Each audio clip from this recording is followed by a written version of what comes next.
the processional and carrying the USAFA's academic mace is Brigadier General Andrew Armacost, Dean of the Faculty, followed by the permanent professors appointed by Congress, academic department heads, distinguished visiting professors, and members of the civilian and military faculty.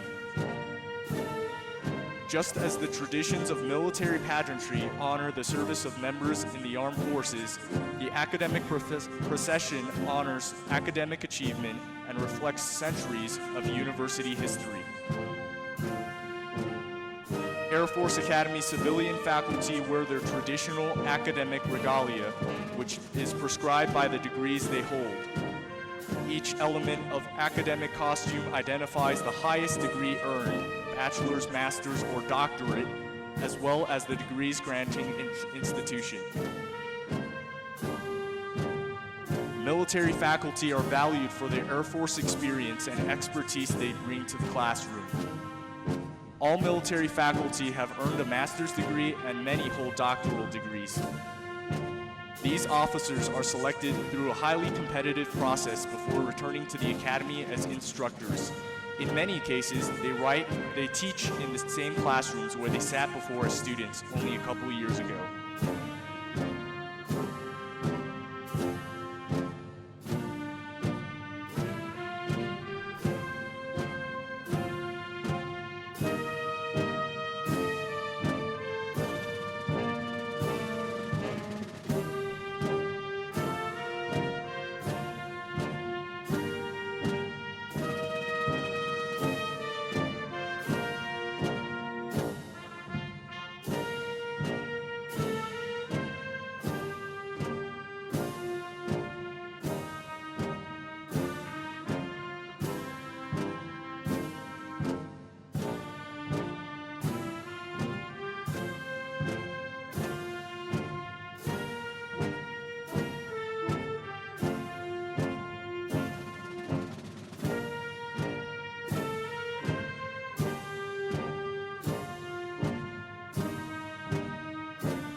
We are proud of our outstanding faculty who march in today to honor the class of 2014.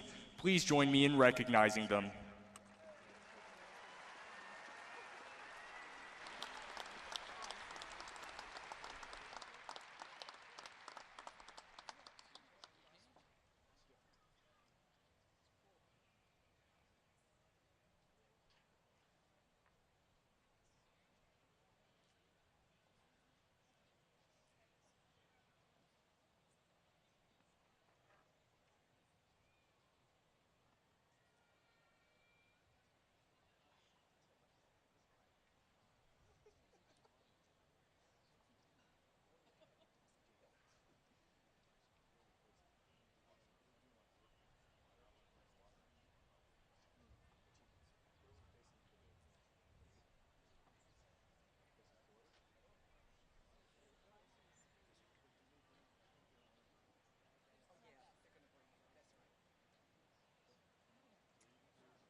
Hut.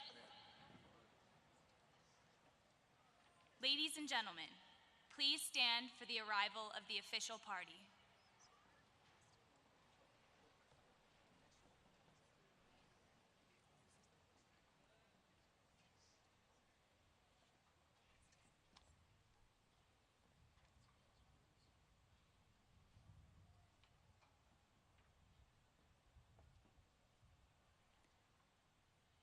Ladies and gentlemen, please welcome the Secretary of the Air Force, the Honorable Deborah Lee James, the Chief of Staff of the Air Force, General Mark A. Welsh, and the Superintendent of the United States Air Force Academy, Lieutenant General Michelle Johnson.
Wing, present harms.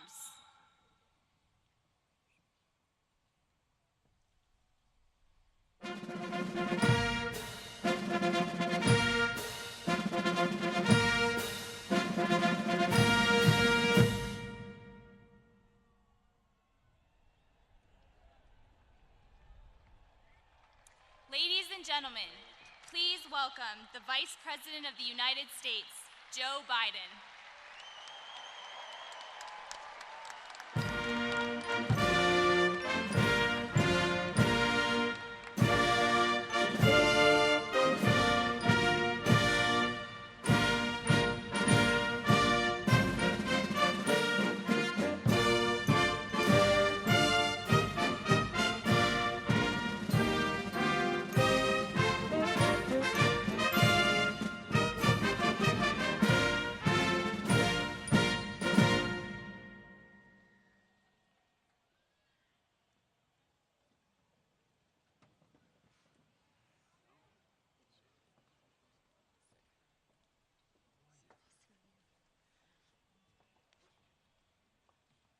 Wing, order, harms.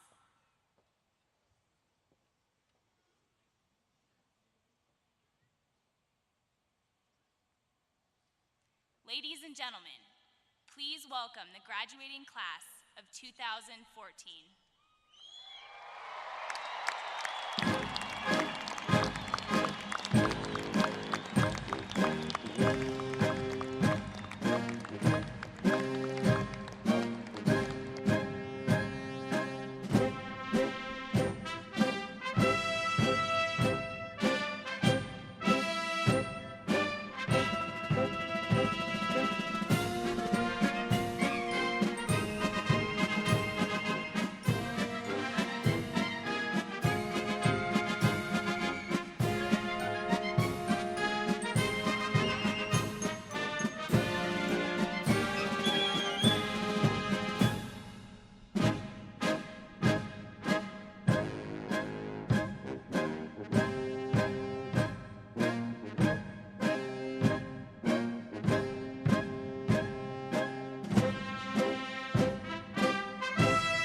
Graduates, halt. Left, haste. Wing, present, harms. Please remain standing for the playing of the national anthem and the invocation.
Wing, order, harms. At ease. Ladies and gentlemen, Colonel Robert Bruno, United States Air Force Academy Chaplain.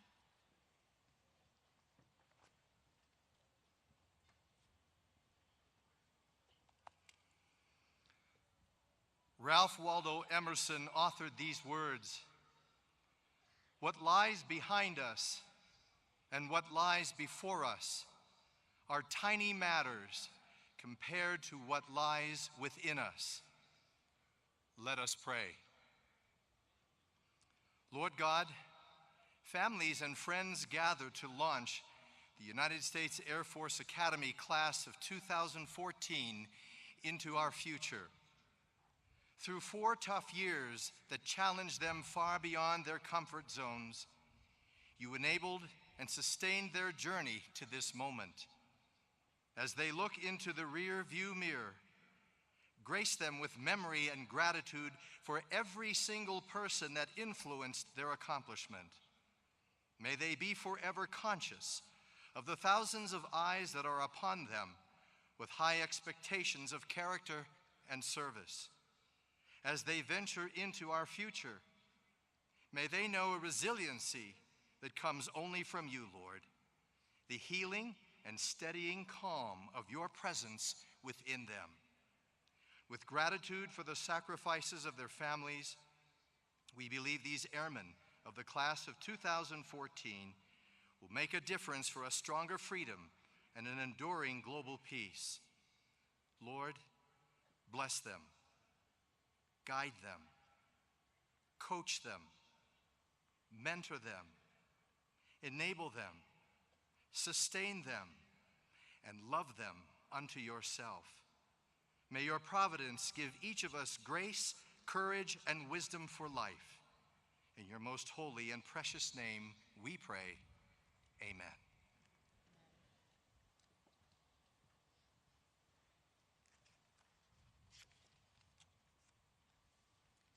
Graduates, take seats. Ladies and gentlemen, please be seated. Wing, take seats. Ladies and gentlemen, Lieutenant General Michelle Johnson, the Superintendent of the United States Air Force Academy. Thank you very much. What a beautiful day. Welcome, Mr. Vice President, Madam Secretary, Chief of Staff of our wonderful Air Force, and distinguished guests seated throughout the stadium, including the legacy class of 1964. A very special welcome to parents, family, and friends.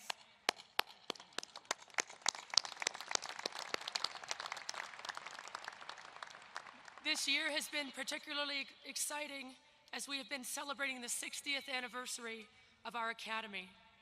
Today, we recognize the culmination of 4 years of hard work by 995 outstanding young men and women the 56th class of our United States Air Force Academy. Class of 2014, you have been a transformational class of dedicated servant leaders. As you leave us today, do so confident that you've made a difference and that you truly are ready to begin your journey as airmen in the United States Air Force. Seated behind me is a very small representation of your biggest supporters for the past 4 years: faculty members, flight instructors, coaches, air officers commanding, Academy military trainers. I'd also like to recognize the faculty and staff members seated to your right on the stadium floor. All of these individuals have devoted themselves to ensuring that you are ready. However, institutions like ours benefit from many other sources. To your left, you'll see some of your greatest supporters: alumni, friends of the Academy, and community leaders. We recognize them for their contributions that have helped make today possible. I speak for each member of this extended team when I say, congratulations, class of 2014. We are immensely proud of you. Also on the platform today, representing the important role each family member and friend plays in the lives of our airmen, are my husband, John, and our Academy senior leaders and spouses. We're very honored to be joined by the 20th Chief of Staff of the United States Air Force, General Mark A. Welsh III, USAFA class of 1976, and his wife, Betty.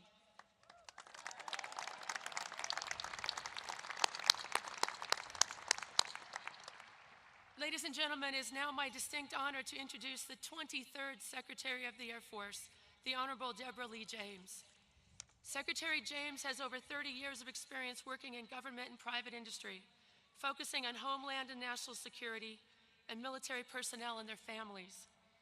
As Secretary of the Air Force, Ms. James is responsible for organizing, training, equipping, and providing for the welfare of more than 690,000 active duty, Guard, Reserve, and civilian airmen and their families. We were honored to host Secretary James here at the Academy early in her tenure. I know and understand her commitment to the Air Force's Academy, and we are honored to have her with us today. Ladies and gentlemen, please welcome Secretary James.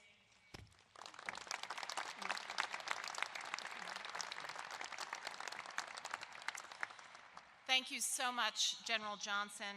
Ladies and gentlemen, distinguished guests, parents, and most of all, to the mighty, mighty class, United States Air Force Academy Class 2014. It is a huge pleasure and a huge honor for me to be able to be part of this with all of you today, and it's also a great pleasure for me to be able to welcome Vice President Joe Biden to today's commencement.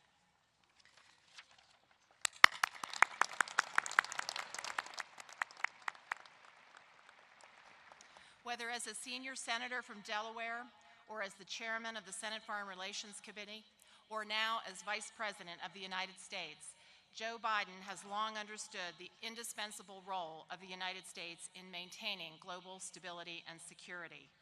Vice President Biden understands that military service is a very, very special calling, one that we are very fortunate draws the most committed and the most talented of Americans to our ranks. He also recognizes that our armed forces reflect the very strength of the American people and our mutual commitment to America's future. But most importantly of all, the Vice President has always understood and has always been a real champion for our men and women in uniform, their families, and our veterans. As the father of an Army National Guard JAG officer, Vice President Biden knows firsthand that for every officer being commissioned today, there is a family. There are mothers and fathers and grandfathers and siblings and grandmothers that share in the excitement of this new journey.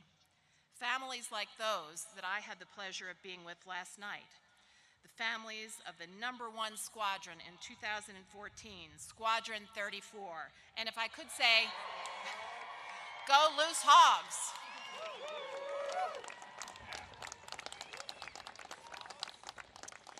And Mr. Vice President, speaking of families, not to digress too much here, but I was talking just a few minutes ago to the chaplain. I find you always get the best gouge from the chaplain. And he was telling me that very soon we're about to have several more Air Force families. In fact, it'll start tomorrow. Because you see, the chaplain told me that there will be over 20 weddings, and they're scheduled over the next month. Some will be between high school sweethearts. Some will be among those who've met on the Colorado ski slopes. And yes, it's true. I hear that there's even been some Falcon love going on around here. So congratulations, one and all.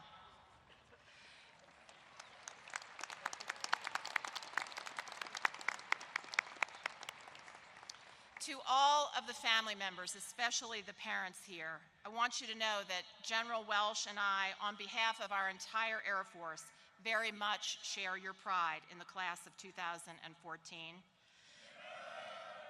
They arrived as young men and women of distinction, but over the last 4 years, they've worked very, very hard, and they've multitasked to be able to tackle the demanding course loads, the physical fitness, and their military performance demands. And you know what? They still find time to do their laundry, fold their clothes, and keep their rooms in inspection order. So when your sons and daughters come home to you this summer, and I have some advice, parent to parent here, if they ask you to wash their clothes, don't you do it. Because these men and women know how to do their laundry, and they know how to fold some mean socks as well. Now, to General Johnson, the faculty and staff of the Air Force Academy, thank you for your leadership and the mentorship that you've provided to these young people so that they could lead our Air Force into the future. To the class of 2014, you have accomplished much, but we will ask you to do even more in the days and years ahead. For today marks the start of a new chapter for you. So go forward. Go forward to not just understand the Air Force legacy, but to live the Air Force legacy every day of your lives. Integrity, service, and excellence. We are counting on you. Mr. Vice President, it's a joy for me to be able to share with you the very best our nation has to offer. And as they join all of their joint teammates in service to this great country, we thank you so much for honoring them with your presence. And now, ladies and gentlemen, it's my distinct privilege and high honor to introduce to you the Vice President of the United States, the Honorable Joe Biden. Thank you, Madam Secretary.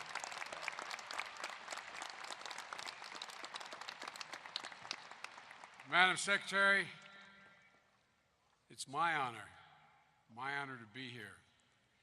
And I say to Chief of Staff General Mark Welsh and to your superintendent, thank you for accommodating my being able to do this for a second time. And to the faculty and staff, thank you for the great job you've done with these incredible young women and men. You know, as we walked into this stadium, I'm often, as you may recall, you'll observe in the press, referred to as the White House optimist. And people wonder why I'm so optimistic about America. How can any American see what I'm standing before and not be optimistic about the state of this nation and the future of America? You are an incredible group of Americans. Ladies and gentlemen, I was last here 5 years ago, and I was being staffed at the time by an Air Force officer who worked as my national security team in the National Security Council. And he flew probably 300,000, 400,000 miles with me in the process, and we grew to be pretty close. But it wasn't until I got on campus with him that first time that I realized why we got along so well. We both were cut from the same cloth when we were in college. Simply put, we had trouble with authority. He confided in me that he was the first in his class to become a centurion. And I confided in him I was the first in my ROTC class in college to achieve the equivalent of that, 20 demerits. And so we understood why we were so close. And I pointed out at that graduation in '09, I pointed out that minor disciplinary infractions have never gotten in the way of success. And now I'm here 5 years later, and the man who staffed me then, Colonel Stacy Hawkins, is now the base commander. Do I have to make the point any clearer than that? But here's the problem. I say to the parents, I seem to attract people of similar nature. Colonel, your successor in my office, Lieutenant Colonel Don Cloud, class of '93, he had to march 112 tours. My military aide and great friend, Lieutenant Colonel John Flynn, who was your quarterback in '99. By the way, when we walked into the locker room, I thought maybe there was a religious event taking place because he genuflected. I wasn't, he's probably still sitting in front of his old locker. I'm not sure.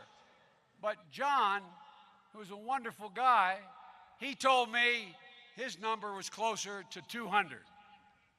So in keeping with a long-standing tradition and with the enthusiastic support of my military aides, I hereby absolve all cadets who are on restriction for minor conduct offenses, all of them. And I'd like to do even more if I could.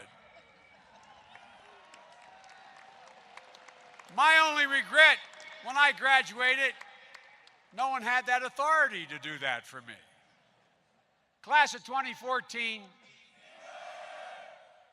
to state the obvious, the future leaders of the United States Air Force, you've had your last T-40, your last triple threat and silver weekend, your last mandatory breakfast, and you've all jumped into that damn fountain. So there's only one thing left to do, graduate. That's it. So Cadet Wing Class of 2014, congratulations. Jim Zimmer would be proud of you. I'm proud of you.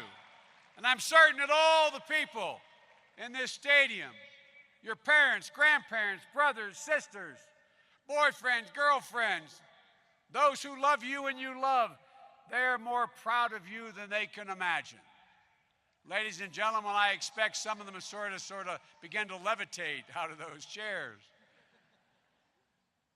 And the entire nation, this is not hyperbole, the entire nation, all your fellow Americans are proud of you. And I say to all the parents, and I mean this from the bottom of my heart, your country owes you an incredible debt of gratitude for raising such an incredible group, exemplary group of young women and men. The nation owes you.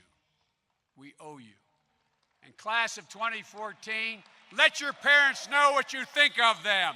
Turn and tell them what you think of them.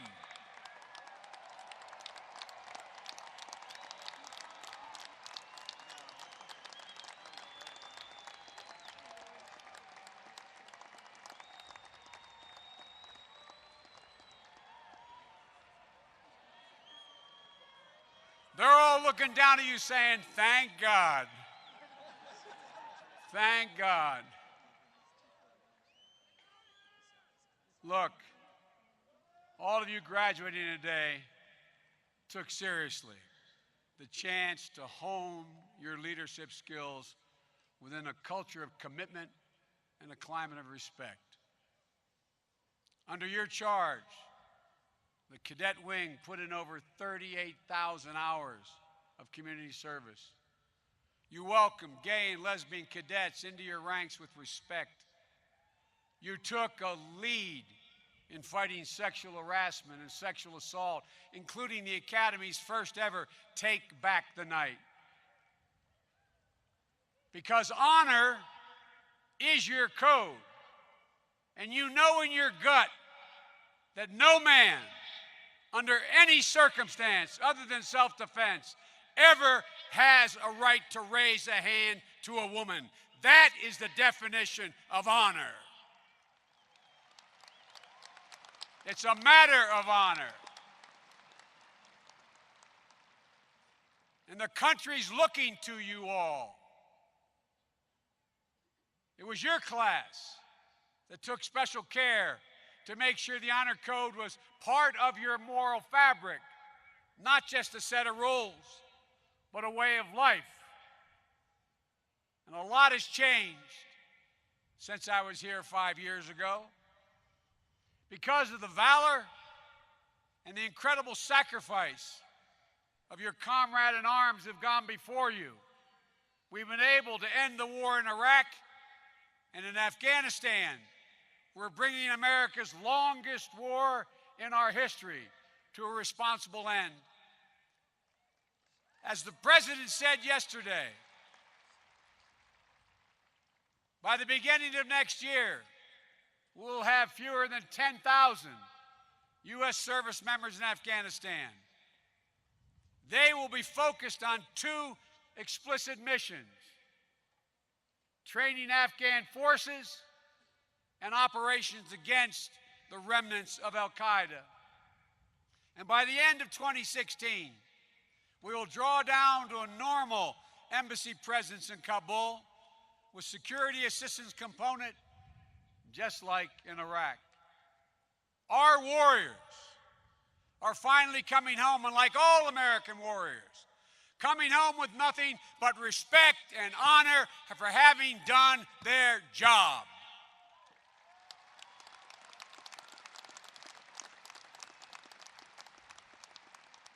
But the end of these two wars affords us an opportunity. It allows us to refocus our intelligence and military assets and resources to other parts of the world where they are needed, where we face new challenges. This is the world you are graduating into. This is what I want to talk about today with you for a few minutes. I believe we, and particularly you, your class, has an incredible window of opportunity to lead in shaping a new world order for the 21st century in a way consistent with American interest and the common interest. Think of the possibilities. For the first time in history, the Western Hemisphere is in a position where it has the possibility of being middle class, democratic, and secure from Canada to Chile. The Pacific Basin, peaceful and prosperous. A new relationship with China where we cooperate and compete, but where conflict is not inevitable. A revitalized global trading order defined by greater integration and economic growth, where barriers are lowered at the borders and behind our borders, generating millions of American jobs, where intellectual property is protected and the playing field is level, and where major powers come together to deal with the challenges of our time that require us all to act in concert. And there are many challenges, including violent extremism that is becoming more diffuse, countries emerging from chaos in the midst of war, challenges to the international order on the high seas and in the skies, emerging threats in cyberspace, and for the first time in world history, the use of corruption and oligarchs as a sinister tool in the conduct of foreign policy. The President and I believe that all these challenges require the United States to stay engaged in the world, to lead, and to be a force for positive change. Because one thing we know for certain, if America is not on the field, the vacuum will be filled will be filled by anti-democratic forces that will attempt to shape a future around their selfish interest to the detriment of America and the world. But it's not enough to be engaged. It's necessary to have the wisdom and the humility to distinguish between those challenges that warrant us acting alone and decisively and those challenges that require building coalitions and marshaling common action. And it will not be easy. It will take patience and persistence. But it's within our grasp. It can be done. It has been done before. America has done it before. In a moment of equally great change, the generation that launched this academy 60 years ago did it. At the end of the Second World War, Europe and Asia were in ruins. America faced not only daunting challenges, but immense opportunities. But a nation tired of war and wanting to come home. There was an overwhelming desire in your grandparents' and my parents' generation to bring home every single one of the 12 million forces that remain stationed in Europe and Asia. But the leaders of that day, they knew, that generation knew that America had to stay engaged. They knew that they had to lay the foundation for a new world order, a world order that brought the longest period of sustained peace in Europe and Asia and generated the most significant economic growth in the history of mankind. They helped write the constitutions of Germany and Japan that led to democratic governments and guaranteed that neither nation would ever possess a nuclear weapon. They formed the most significant military alliance in the history of the world, NATO, out of the ashes of war. They put forth the Truman Doctrine that stopped Soviet expansion.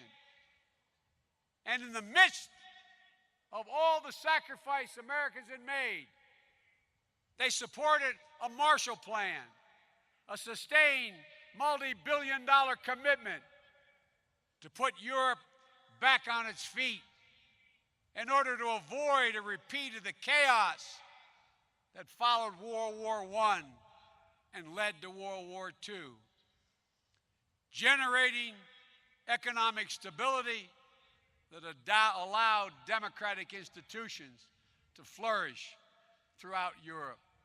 So that we can now say we're on the verge of a Europe that is whole and free and secure.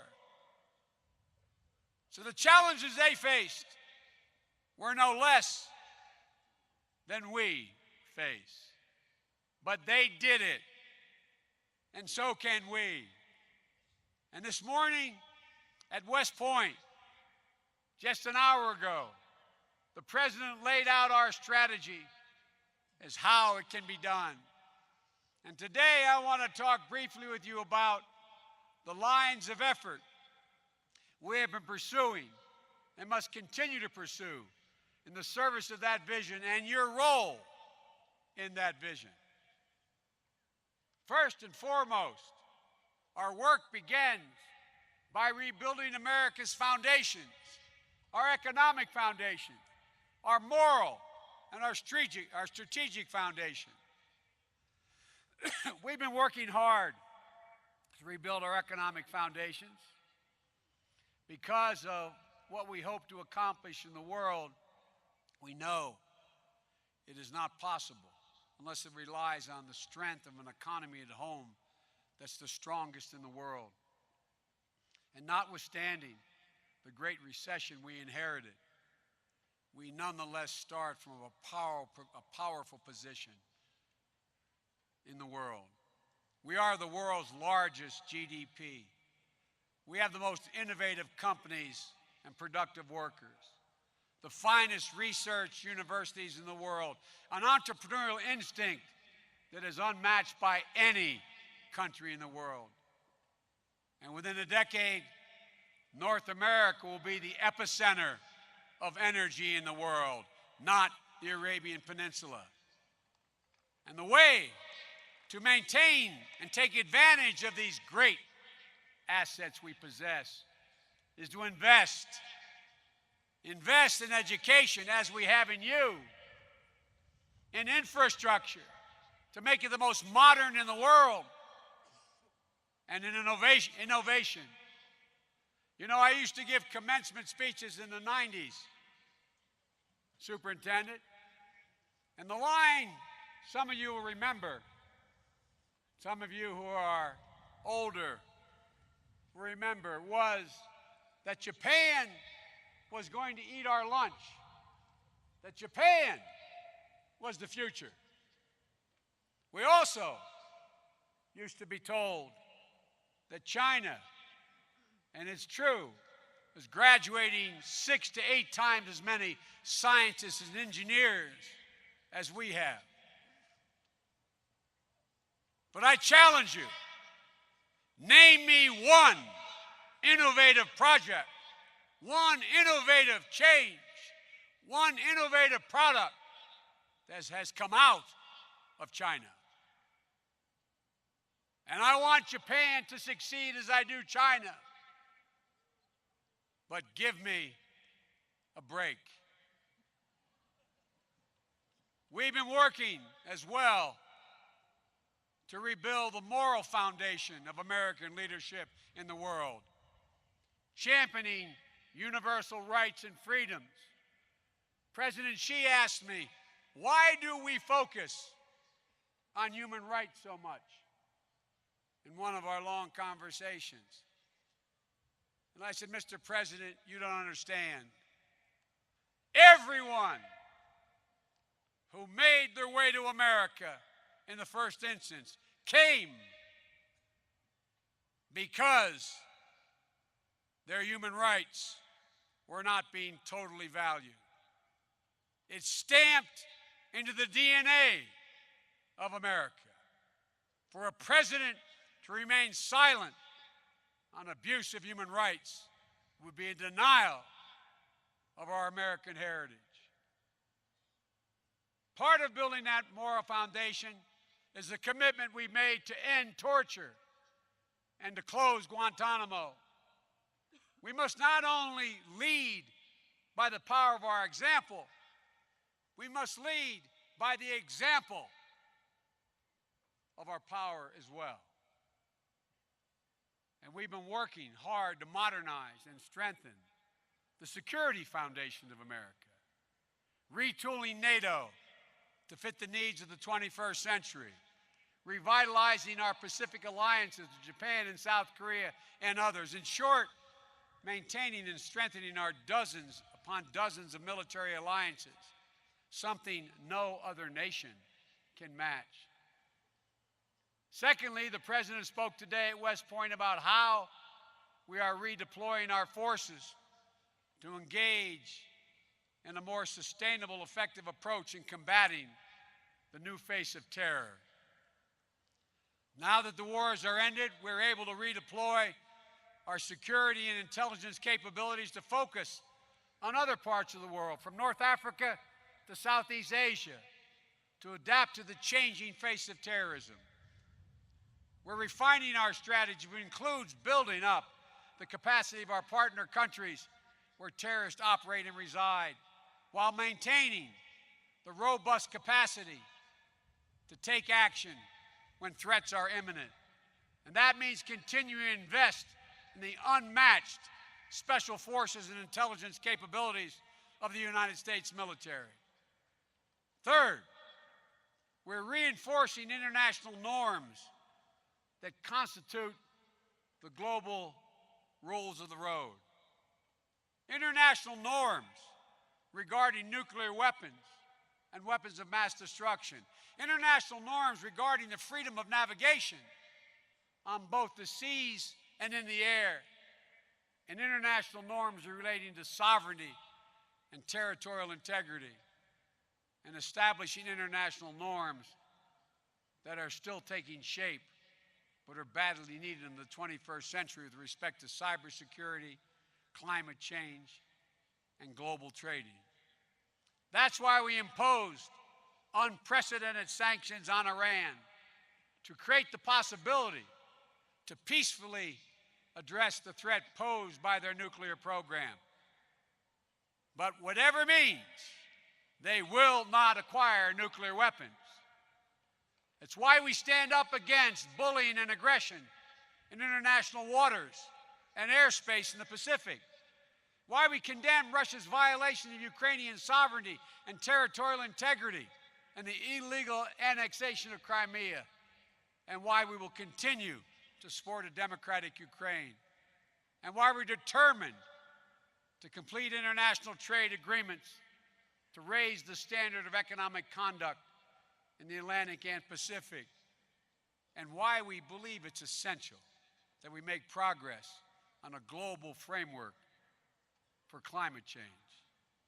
Fourth, the President discussed today why we're rebalancing and deepening our strategic, economic, and diplomatic investments in regions that will shape the 21st century. America is and will remain a resident Pacific power.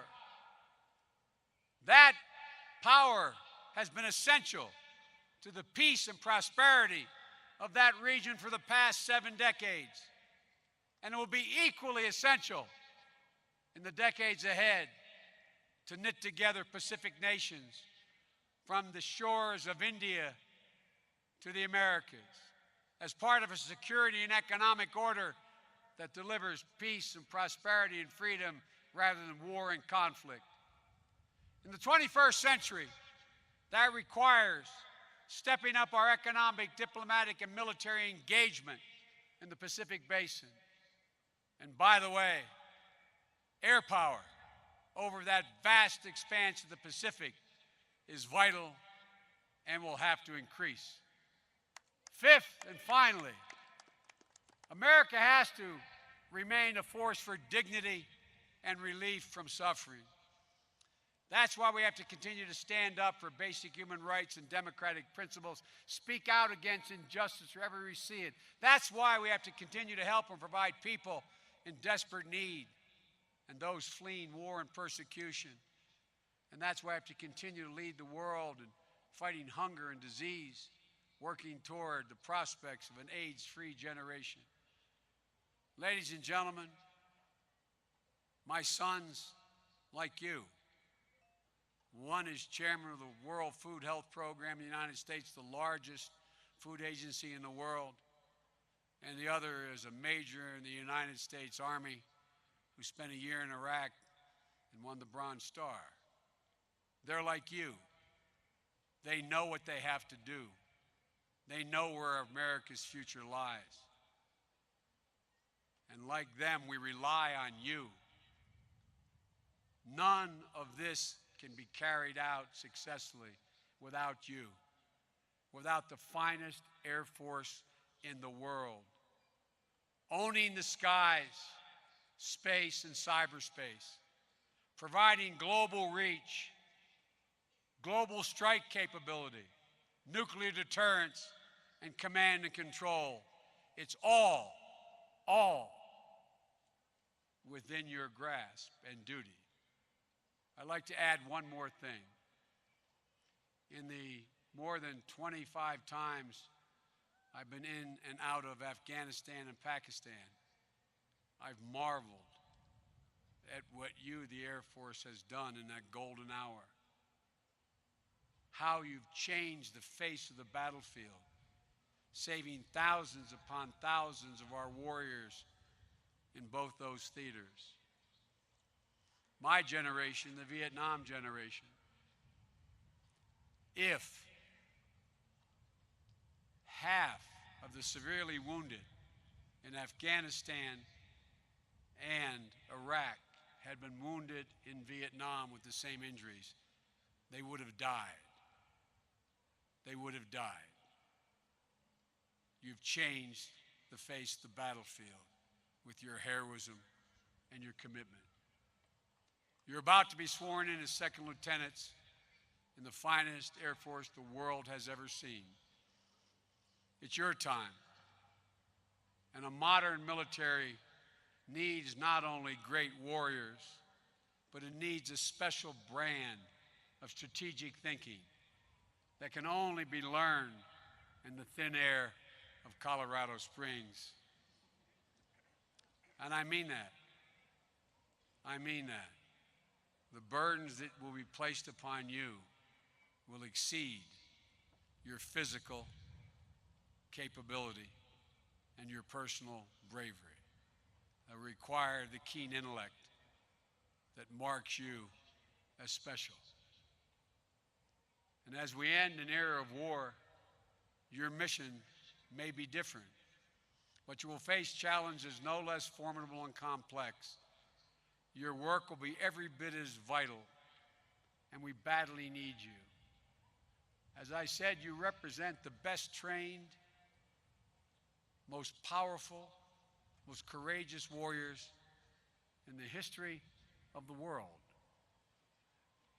The poet Thoreau said, "A bluebird carries the whole sky on his back." Well, you are falcons, and you carry America on your back. You carry America on your back.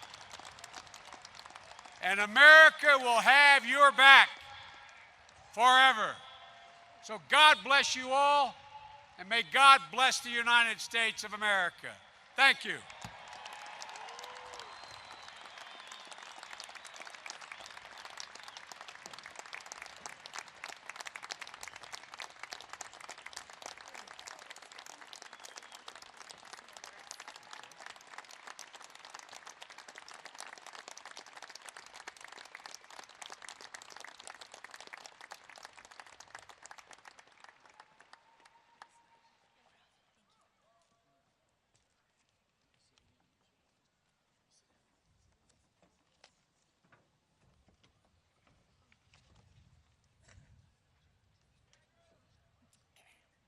Ladies and gentlemen, the Cadet Class President for 2014, Cadet First Class Christopher Kiernan, the Summer Cadet Wing Commander, Cadet First Class Christina Napper, the Fall Cadet Wing Commander, Cadet First Class Miranda Hearn, and the Spring Cadet Wing Commander, Cadet First Class Ruben Luoma Overstreet, will present the class gift to Vice President Biden.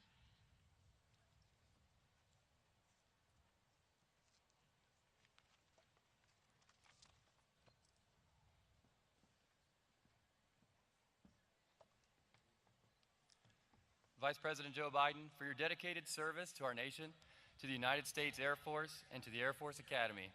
It is with great pride that today's graduating class designates you, by acclamation, an honorary member of the United States Air Force Academy's class of 2014.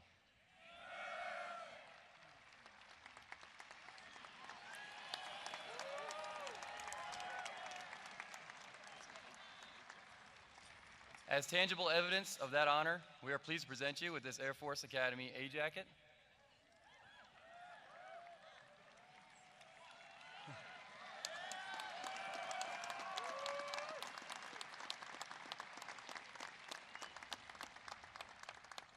And we are also pleased to present you with our class coin.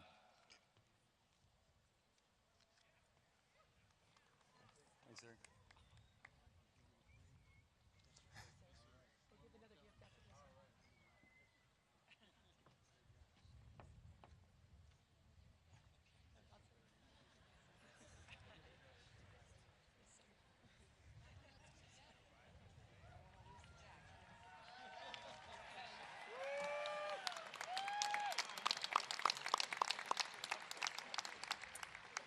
Ladies and gentlemen, Mr. David Palanchar, President of the Air Force Academy Foundation, will present the Distinguished American Award.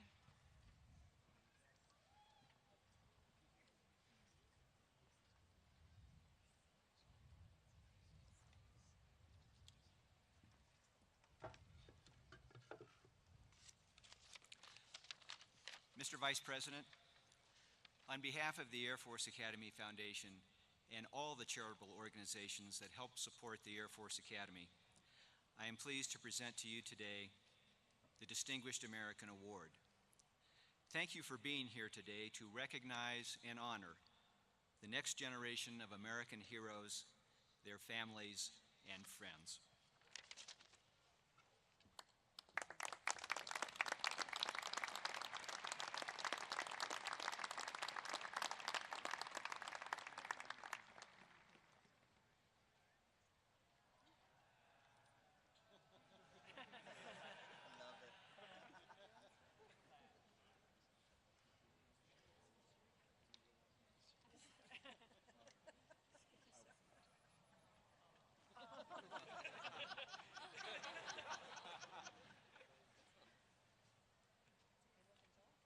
There's a good-looking jacket.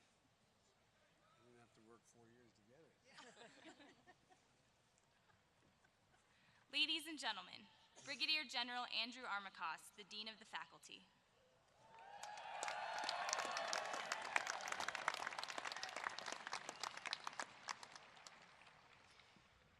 Vice President Biden, before presenting the entire graduating class to you, I would like to single out some individuals for special recognition. First, I call to your attention 102 distinguished graduates who are listed at the top of your program. These cadets, by their overall performance, have placed in the top 10% of their class and have demonstrated true excellence in accomplishing the academic, military, and athletic requirements for graduation. If we observe the custom of academic honors, each would be graduating either summa cum laude, magna cum laude, or cum laude.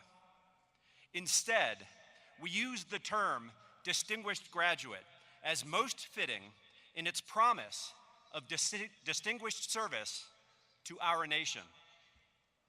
At this time, will the distinguished graduates of the Lieutenant Colonel J. Zemer Jr. class please rise and be recognized?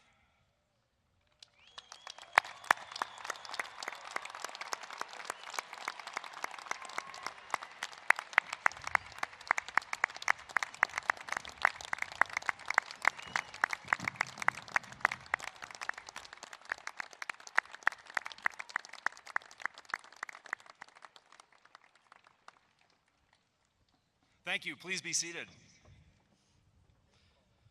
Those identified in your program with an S beside their name are cadets graduating with the Academy Scholar distinction, having successfully completed a voluntary academic enrichment program through the entire core curriculum.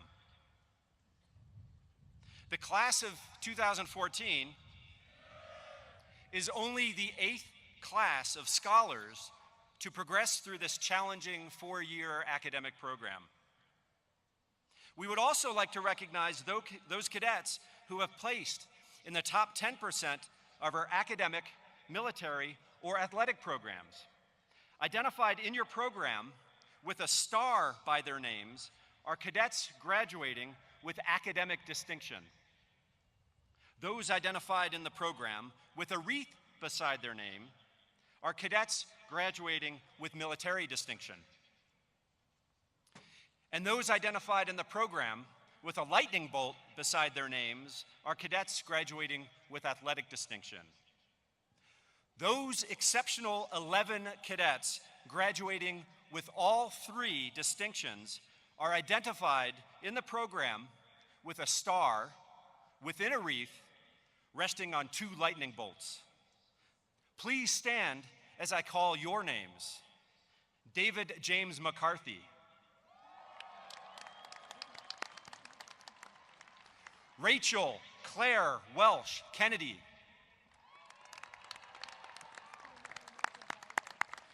Matthew Ryan Gibson. Glenn Stephen Hansen. Bradford Cook Hackert. Amanda Nicole Herman.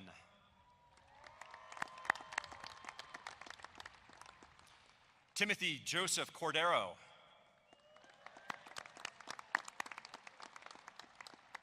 Amanda Marie Blaine.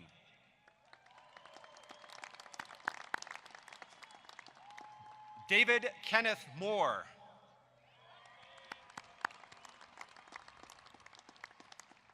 Zebulon Michael Kimball.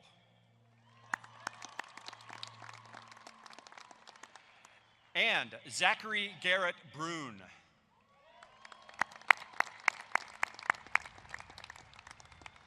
Congratulations, and you may be seated. We are also pleased to have in the class graduates of 15 international nations, including Brunei, Ecuador, El Salvador, the Republic of Georgia, Jordan, Lebanon, Pakistan, Peru, Romania, Rwanda, Singapore, South Korea, Sri Lanka, Taiwan, and Thailand. Will our international students, as a group, please stand and be recognized one final time?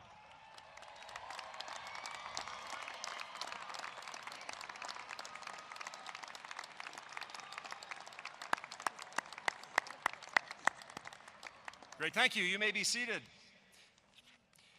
In conclusion, a total of 995 Air Force Academy cadets in this year's class have completed all graduation requirements.